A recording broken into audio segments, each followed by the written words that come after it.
hello, hello. Happy Friday. You're listening to the Scoreboard. No phone calls today as this episode was recorded earlier in the day, but we're still going to have a lot of fun today. We got a lot coming up. On the day that I am recording this, it is the day of the NFL draft. Yes, the draft is upon us. Who will the Carolina Panthers end up taking? And I've been saying it all along. I don't care who it is. Best player that you have on your board, take him. Because Carolina needs a lot of help. They do. Anyway, so later on tonight, we have the NFL draft. Cam Ward is expected to be the number 1 overall pick, with Travis Hunter expected to be number 2. Now, when you guys hear this on Friday, we're already going to know the outcome. So maybe I'm completely wrong here, but that is the risk when we pre-record the sports show. Some of the information gets old very quickly.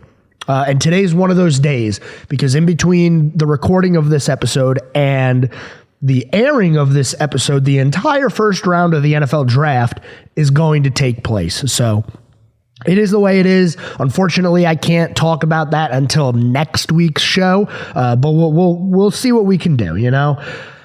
Also, NHL, NBA playoffs, full effect. The NHL playoffs are off to a fiery start. I mean, there have been good games every single night. The NBA as well, off to a very good start. And we have more playoffs coming up around the corner. Yeah, right around the corner, we have baseball playoffs coming up for high school sports. There are a lot of good teams in our area in the baseball scene. So we're definitely going to go over a lot of those teams today, get you prepared for the playoffs, which are right around the corner. So let's go ahead and start things off in the high school department here. Mooresville High School, we'll start down right by Lake Norman today. Mooresville High School, 15-7 currently. They are 8-3 within their conference, which is the Greater Metro 4A. There is a 3-way tie currently atop of that conference, with Mooresville, Hickory Ridge, and Lake Norman all 8-3 in their conference. Now, I expect all of those teams to make the playoffs, but obviously winning your conference is going to give you a little bit of a boost there. But there's a couple of games left for some of these teams, including Mooresville, who on Tuesday beat Lake Norman High School on the road. 6-3 was the final score in that one. Their last regular season game is going to be on Friday. So when you guys hear this episode today, 6:30, a home game versus Lake Norman High School. So a back-to-back against Lake Norman for them to end the season and more than likely go into the playoffs. Speaking of Lake Norman, they're having an okay year as well. 15-8 on the season right now. They do have one more game remaining as well. And as I said, it's at Mooresville High School, 6:30 tip-off. With a 15-8 record, I personally expected them to be a little bit better. There were some tough losses in the season for Lake Norman. A 1-run loss to South Iredell, a 1-run loss to Sun Valley, 1-run loss to Davie. You get the point here. There were a lot of close games. And honestly, the worst game that they played was a few weeks ago against West Rowan, where they lost that game 13-0. Other than that, Lake Norman has been in a lot of competitive games, so that record could easily be 4 wins the other direction or 4 losses the other direction. But Lake Norman has a really good team this year, the 72nd ranked team in the state of North Carolina. They will end their season on the road against Mooresville High School. Coming up a little farther north, let's start with Statesville High School, because unfortunately they have just not had the year that they wanted to have. A 1-13 record on the season with only a few handful of games remaining here. They got North Lincoln and then a couple of games against East Lincoln to end the season. One win on the year. That win came in game number 2 against West Caldwell. And in conference, Statesville is the only team without a win in the Western Foothills 3A. An unfortunate year for sure for Statesville. I know that that's not what they wanted to see. But with only a few games left in the season, maybe a feel-good win is still a possibility for them. Moving on to some teams that performed pretty well this year. West Iredell, now they don't have a winning record. They're 8-11 on the year. They do still have 3 games left, so they could actually get up to 500. 5-6 within their conference. I'm not sure. They're going to be one of those teams that are teetering on the edge of a playoff appearance, which means the final 3 games of the season for them against East Lincoln and then 2 against St. Stephen's are going to be very, very important games. They can get their conference record up to 8-6, which would be a pretty good conference record. It's just a matter of where the seeding lies once the playoff bracket is made. So West Iredell teetering right now just below 500. They can get back up to 500 if they win out. That'll give them a good chance, I think, at going to the playoffs. Now a couple of teams who have had really, really stellar seasons, starting with South Iredell baseball. South Iredell is 16-7 on the year. Better than last year when they were 14-11. They started the year off with a 10-0 win against West Wilkes, and really they've been great ever since then. One more game on the year coming up on Friday for South Iredell. They're on the road against Cox Mill High School. And with a 7-4 record in the conference, they're kind of locked into that 3rd, 4th spot. It really depends on what happens with Mooresville, Hickory Ridge, Lake Norman, and South or whatever South Iredell does. If they win and a couple of those teams lose, they might move up a little bit, but we don't know yet. So we got to let these games play out, and then we'll have a playoff bracket for you where we can go over all those matchups, who did and who didn't make the playoffs. Last but not least, the best team in our area, North Iredell, 17-3 on the year. They are the 37th ranked team in the state of North Carolina. Now, they started the year off with a loss to South Iredell. Then they had a loss to North Lincoln and a 2-0 loss to East Lincoln. Other than that, man, North Iredell has been on a tear this year. Very good to see after the year that they had last year wasn't all that they wanted it to be.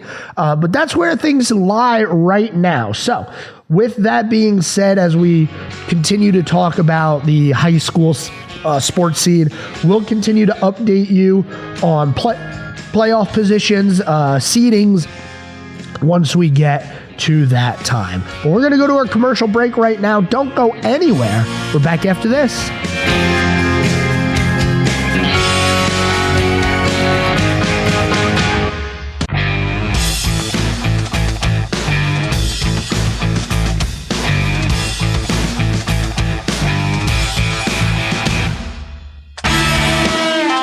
All right, ladies and gentlemen, we are back here on the scoreboard. No phone calls today. It is a pre-recorded episode. Scoreboard is proudly presented by the Lake Norman Harbor Hippos. Go check them out down in Huntersville this summer. I'll be there at a few games. I'll even be throwing out a first pitch. So big thank you to the Lake Norman Harbor Hippos. We just talked about the high school baseball scene, and there's a lot going on in the baseball world right now. One of the biggest stories to start the season is the baseball torpedo bat. Now, torpedo bats are not necessarily new. They've been around. Last year, Giancarlo Stanton as well as Francisco Lindor, used torpedo-style bats. And this was kind of the beginning on that. Stanton, if you remember, he was kind of declining in his career, known as a home run hitter. And then last year, he revived his career a little bit, and then in October in the playoffs, went on an absolute tear. And that's when he really started using that torpedo bat. Now, I want to go out right now and say the torpedo bat is not illegal. It is completely within the rules of a Major League Baseball bat. So the rule is that a bat has to be no longer than this far and no heavier than this, and it can't be thicker than this, right? You know, it has all these parameters for how you can make your bat. It never says that the widest part of the bat has to be at the end. So what these bats are doing now, what these bat makers are doing, is they're making it so that the widest part of the bat is a little bit down from the end of the bat, so that when you actually hit the ball where you want to hit it, right on the sweet spot, you're getting the most wood possible on the baseball. And that's basically what they're trying to do. They're trying to increase the mass that's hitting the ball to, you know, give it a little more oomph, a little more exit velocity, and maybe even a little bit more carry. Now, this became a huge story right off the bat to start the year, because the Yankees were playing, I believe they were playing the Brewers, and they put up like 19 runs in this game, right? And then it came out that they were using, that a lot of the players were using the torpedo bats. And I do want everybody to know that it's not only the New York Yankees who are using the torpedo bat. I have a list here of players that have used the torpedo bat, including Dansby Swanson with the Cubs, Adley Rutschman, Nico Horner uses one, Ellie De La Cruz uses the torpedo bat. So it's not just that the New York Yankees are cheating, right? That's what the story was to begin the year. And it was so funny because everybody loves to try to catch the Yankees doing something, cheating, or everybody loves when they lose, right? You know, it's the evil empire of baseball are the New York Yankees. So any bad publicity, people are going to jump on it. Now, I will say a majority of people that are using the torpedo bat are New York Yankees. You got Jazz Chisholm, Austin Wells, Paul Goldschmidt, Anthony Volpe, just to name a few. But I go back to my point that this bat is not illegal. It is completely within the rules. And if the science is correct, now that you got to remember that this bat was created by, I got to double check that, but I believe it was a NASA engineer who now works for the New York Yankees, who helped, it was an MIT professor. That's right. An MIT professor made this bat. And we don't have a ton of data on the bat yet. It's still brand new, but we are able to visually see some of the results of using the torpedo bat.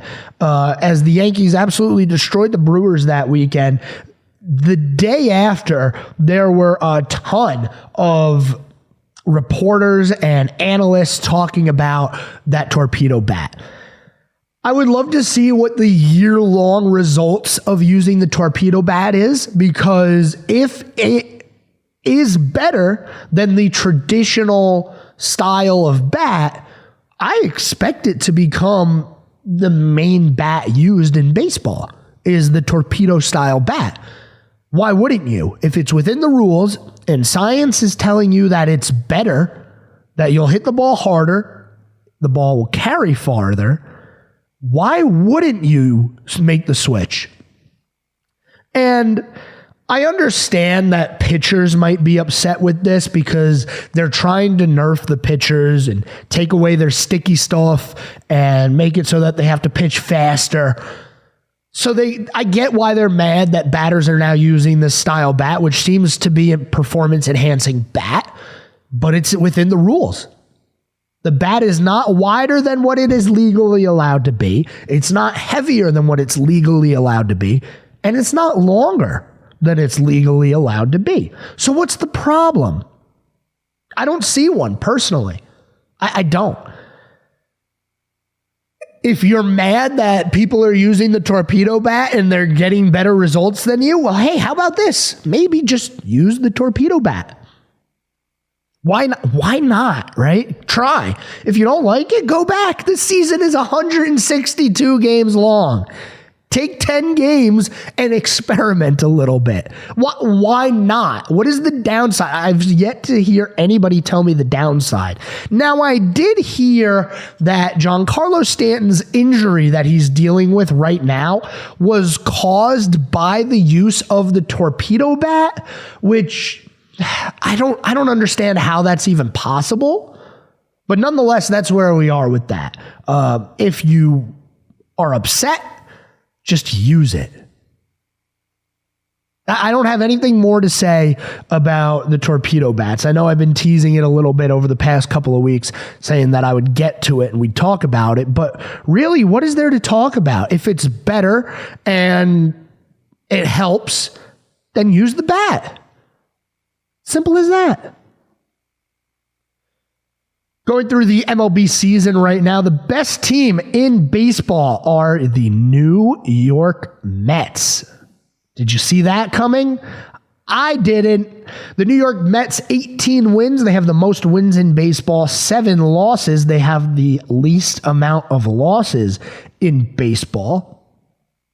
The Colorado Rockies are currently the worst team. They've played 22 games. They've only won 4. Whew. Man, that's bad. That's really bad. Some other teams at the top of the standings right now, the Padres, the Dodgers, as expected, San Francisco Giants, Chicago Cubs, Detroit Tigers, New York Yankees. Those are all your teams currently with 15 wins or more. Looking at run differential, right now, the Chicago Cubs are the best team in the run differential category. They've scored 43 more runs than their opponents have. They're also, get this, they're 8-5 at home and they're 8-5 on the road. No, you can't really tell if they're a better home or road team, which is actually what you want. You want to have those even splits. You might even want to be a little bit better on the road, in my opinion. Being road warriors, that's what you want to be. So a little bit of a surprise there with the New York Mets being atop the standings. They are on a 7-game winning streak right now.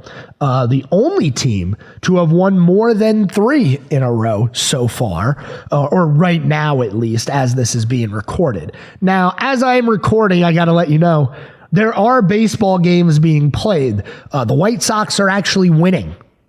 Who would have thought? The Mariners are beating the Red Sox, and the Rockies and Royals are currently tied at 4. Obviously, these games are going to be over by the time you hear this. Maybe the standings will even be a little bit different. Nonetheless, that is where we stand in the baseball scene. The Major League Baseball season is a long one. I think it might be the most grueling season in sports. 162 games, very few days off. I mean, you'd get days off, obviously, but you have a couple of days off a week. I think it is one of, if not the most grueling seasons in sports. Like I said, you have 162 games. You might as well experiment a little bit. Try the bat. Just try it. Maybe it changes your career.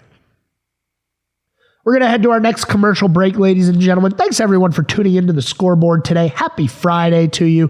When we return, we're going to get into the world of NASCAR a little bit. There was some news that dropped recently that I would like to talk about with you guys, and then we'll get into NHL, NBA playoffs like we do. Don't go anywhere. We're back after this.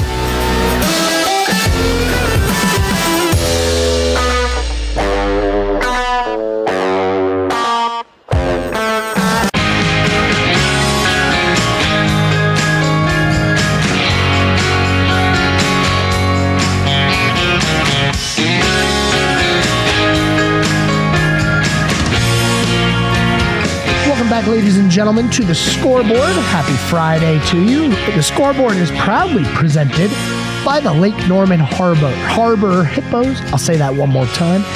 The Lake Norman Harbor Hippos. Head on out to Huntersville. Check them out this summer. Great baseball and great times. If you go to a baseball game and you don't eat a hot dog, did you really go to a baseball game? That's how I've always lived my life. Not really, but seriously, go check them out. I want to talk a little bit of NASCAR right now. We're coming off of the one and only bye week on the Cup season schedule. Huh? Yes, you heard me correctly. It is the one and only bye week on the Cup Series schedule. Lots of NASCAR coming your way here in the future. The Cup Series heads to Talladega. The Truck Series will not be joining us at Talladega, but the Xfinity and the Cup guys will. I believe we also will have some ARCA Menards events going on. Now, today, Friday, you'll have a couple of qualifying sessions. ARCA at 4, Xfinity at 5:30. Then on Saturday, you got a lot of stuff going on track. 10:30, the Cup Series qualifies. 12:30, the ARCA Series races. And then at 4 o'clock, the Xfinity Series races. Obviously, on Sunday, 3 p.m., you have the Jack Links 500 from Talladega. One thing you might have noticed that's different this week than other weeks on the season, no practice sessions scheduled, just qualifying. So there you go. NASCAR made an announcement. Well, The Athletic made an announcement, and NASCAR declined to comment on this announcement. Homestead Miami Speedway is expected to host NASCAR's championship weekend in 2026, according to multiple sources briefed on the plans but not authorized to speak publicly, with an announcement tentatively planned in the coming weeks. After the 2019 season, the championship race switched to Phoenix. It's been held there ever since. And apparently now NASCAR is going with the thought process of a rotation of the championship race, which, okay, you're not fixing the problem, in my opinion here. But apparently Homestead is going to be first. 2027 will be another track. Phoenix is still going to be in the rotation. But I think we should really blow this up. Really blow it up. If you're going to rotate it, put it at Charlotte. And no, get off the Roval. Get off of the stupid Roval. Go race on the Oval. Put it at Charlotte. Put the championship race in the heart of NASCAR. Why have we not thought about this before? What is there a problem with that? Go back to Atlanta for the championship race. Although I don't think that's a good idea anymore, considering Atlanta is a super speedway style race, with the draft being the most important thing. Maybe you don't go there. Maybe you put it at a short track. Go to Bristol. Bristol Championship? Come on. But Phoenix, have they put on good championship races recently? No. Last year was all right. You had Blaney trying to run down his teammate. But has Phoenix been the destination for the NASCAR championship? No, I don't think it has. I don't think it, in the, 6 years now that we've gone there for the championship, 5 years, it's been, okay. Now, I said they're not fixing the problem. The problem is there should not be one race to determine the champion. Easy as that. There needs to be a sample size because you have a 36 race season and you're competing against everyone. I would be okay with a playoff in NASCAR, and I've said this all along. I'm okay with it. You're never going to get NASCAR to go back on this because you attach, and I've said this plenty of times, once you attach playoffs to something, people are going to tune in because it means more. Tournament, playoff, play-in, something like that, it's going to mean more. So NASCAR makes a playoff. They made the chase for the cup, which I thought was perfect. Then they started the knockouts, and that's where things kind of got a little weird.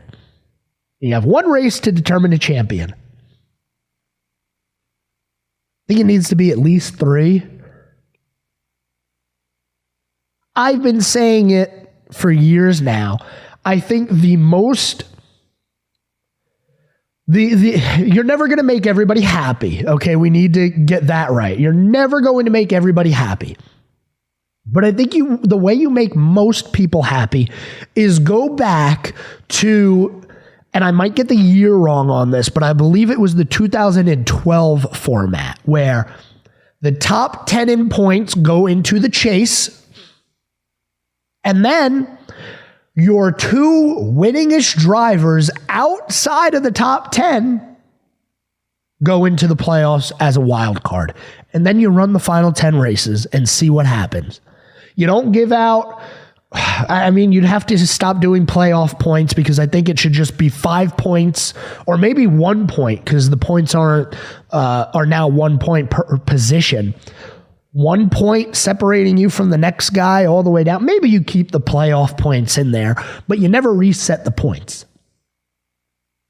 I think that's how you're going to make the most people happy.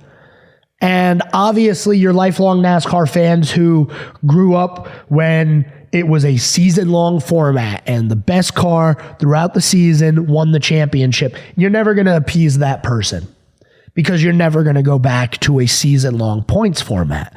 And I will be shocked if that ever does happen, but I will like it.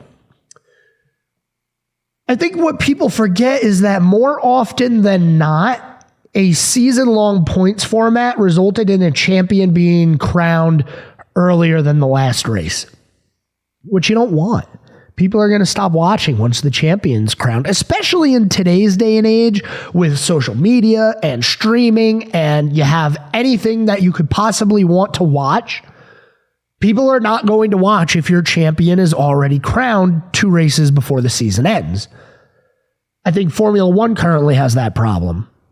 Although they have such a good fan base there that they still have the diehards tuning into every single race, whether the champion has been decided or not. And the thing is, I don't want to compare it to Formula One all that much, but over the past few years, it's been a pretty boring championship. At the end of last year, things started to get interesting, especially with the Constructors' Championship. But I always go back to the Verstappen-Hamilton battle of 2021. That is the magic that can happen when you have a season-long points format. There's no magic in forcing a final race winner-take-all. There's no magic in that. You concocted it. We knew it was going to happen. In the case of Verstappen-Hamilton, it was a season-long points format, and they were tied going into the last race. That is excitement. Not, okay, the regular season's over, let's do playoffs, now let's eliminate people. Now, hey guys, it's the last race of the season. Whoever wins of these 4 is the champion. No. That's the big news out of NASCAR, though. 2026, heading back to Homestead for the championship race. We're going to go to our next commercial break of the day. Don't go anywhere, ladies and gentlemen. We got a great final segment for you. We're going to talk playoffs, let you know what to keep your eye on. Don't go anywhere. We're back after this.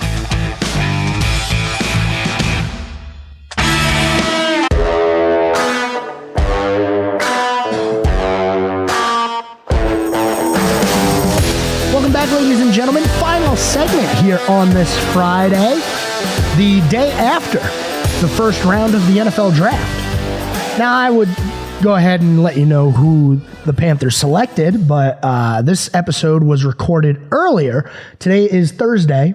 The draft is later on tonight. I'm excited for it. As I said to start the show, it seems like the first two picks are a lock based on what I'm hearing. Cam Ward going number 1 to the Titans, and then Travis Hunter going number 2 to the Browns. It feels like the draft begins with the Giants at 3. What do? Do they take Shedeur Sanders? Do they take Abdul Carter? Do they take somebody else? Do they trade? That right there is where I believe the draft is going to begin. As far as the Panthers, I've been saying it. I'm going to continue to say it. Best available player on your draft board when your pick is up, just take them. It can't hurt unless it's a quarterback. Unless Shedeur Sanders is somehow the best player on the board. Don't worry about Shedeur. We don't need Shedeur. Go get Ashton Genty for all I care. I would love that. Ashton Genty does not get the respect he deserves. And it's time for the running back position to become resurrected. And the reason is all these defenses are so small to stop the pass now that, all right, now let's just ground and pound with our big guys. Anyway, welcome to the final segment of the Scoreboard, proudly presented by the Lake Norman Harbor Hippos. Let's go ahead and talk some NBA before we get into the NHL, as the playoffs are moving along. Oklahoma City, the 1 seed, 2-0 lead over the Grizzlies. Cavaliers, the 1 seed, 2-0 lead over the Heat. And then you have Indiana, the Pacers, 2-0 over the Bucks. And the Celtics, 2-0 over the Magic. Every other series in the NBA is currently tied 1 game apiece. There have been some good games. Game 1 between the Knicks and the Pistons was incredible, with the Knicks score, I think it was 27 unanswered in the fourth quarter when they were down to take that game. They then lose game 2 to the Pistons. But the NBA playoffs have been delivering. It's been a good couple of series. Timberwolves tied the series versus the Lakers. Their next game is going to be on Friday, so today when you watch this. Also, when you watch this, the Knicks and the Pistons will have already played, as well as the Nuggets Clippers and the Thunder and the Grizzlies. So those series could be a little different than what I'm telling you right now. Just keep that in mind. As far as my thoughts on the NBA playoffs, look, I've been tuning in every now and then on the NBA playoffs. I've been glued to the NHL. Personally, I think the NHL playoffs are the best playoffs in all of sports. And there have been some incredible hockey games. A lot of overtimes already. Last night, we had the second consecutive overtime game between Dallas and Colorado. You have Washington take a 2-0 lead over Montreal. And your Carolina Hurricanes have been dominating the New Jersey Devils. And I mean dominating the New Jersey Devils. 2-0 is the series in that one. I fully expect for Carolina to drop a game in New Jersey, but I do think that they'll win the series in Game 5 back at home. Carolina is just too good for that Devils team, and that's a Devils team that's still pretty young. They missed the playoffs last year. The year before they made it. The year before that they missed. So they're still a young team trying to gain their footing. They have their goaltender now, which is great to see. But they're just not ready for it. And it is quite obvious when you watch the games between Carolina and New Jersey. Carolina is just a better team right now. And it's going to come down to goaltending. I always say it. I'm going to say it again. It's going to come down to goaltending. But Freddie Anderson's looked pretty good, if you ask me. Coming up later on today, for me today, for you yesterday, we got 4 games. Panthers, Lightning, Maple Leafs, Senators, Golden Knights, Wild, Jets, Blues. Those are all tonight. Friday, so today when you guys are watching this, 3 games on tap. Capitals, Canadians at 7, Hurricanes, Devils at 8, Kings, Oilers are at 10. The Kings are up 2-0 over the Oilers, and that has been a really fun series to watch. The Kings score 3, and then here come the Oilers. Oh, but wait, the Kings won. The Kings were up in game number 1, 4-0, and at one point in the third period, it was 5-3 Kings after the Oilers stormed back to make it 4-3. Then in the final 3 minutes with the goaltender pulled, the Oilers scored 2 to tie the game. And before we can even get to overtime, the Kings win it with about 40 seconds left on the clock or so. I mean, that has just been a great series to watch. All of these series, really. I don't think there's a bad one right now. Every game has been competitive, except for game 1 of the Florida Panthers and the Tampa Bay Lightning. That one was not a very competitive game 1. But for the most part, these games have been very, very good, as well as the NBA. There are definitely good games in the NBA that are going on, not only right now, but that are coming up. The Cavaliers have pretty well handled the Miami Heat. They only won by 9 in game 2, as well as the Celtics only winning by 9 in game 2. But other than that, a lot of these games have been pretty competitive. Now, you have your outliers like Oklahoma City. Oklahoma City was far and away the best team in the NBA this year. And they are just dominating the Grizzlies. Game 1, 131-80. A 51-point playoff loss by the Grizzlies. Game 2, 118-99. Yikes. You also have the Rockets and the Warriors. That series is tied at 1, but they've been pretty competitive games, as well as the Lakers and the Timberwolves, as the Lakers dropped game 1, but then came back to win game number 2. We have had an overtime game, only one overtime game so far in the playoffs, not in the play-in, but it was game 1 of the Nuggets and the Clippers. The Nuggets took that game 112-110 in overtime, and then the Clippers tied the series. That's the closest one that I've seen so far. Both of those games decided by a combined 5 points. So Denver and LA, not the Lakers, the Clippers. That seems to be the most competitive series right now, the most intriguing series as well, if you ask me. That's where we stand in both the NBA and the NHL playoffs. They've been amazing. If you haven't tuned into the playoffs, what are you even doing? Honestly, doesn't make sense to me. Anyway, as we come close to the end of the program here, we got to talk about some things that happened on this day, Friday. Well, actually, you know what? We will do Friday, April 25th, because this is the day that you guys are hearing this program. Not a ton on my list here, but I'll go through a few of them. 2019, Kyler Murray was the number 1 overall pick by the Arizona Cardinals. 2009, Matt Stafford was the number 1 overall pick by the Lions. 1997, Ken Griffey Jr. hit his 250th career home run.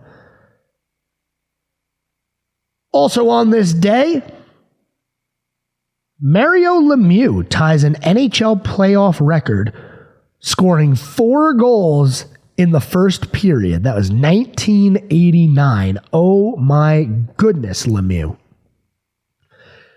1985, Wayne Gretzky, for the second time, scored 7 points in a cup game. 3 goals, 4 assists. Wow, that's absolutely incredible. Let's go ahead and talk about the earliest thing that I have on my list. In 1876, it was the Chicago Cubs' first NL game as they beat Louisville 4-0. It was the first NL shutout. How about it for the Chicago Cubs?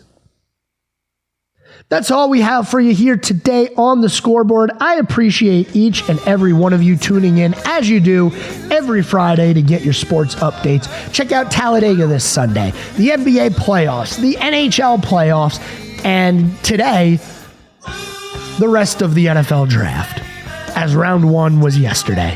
Actually, today when I'm recording it. Have a good one. I'll talk to you guys next week. Until then, see ya.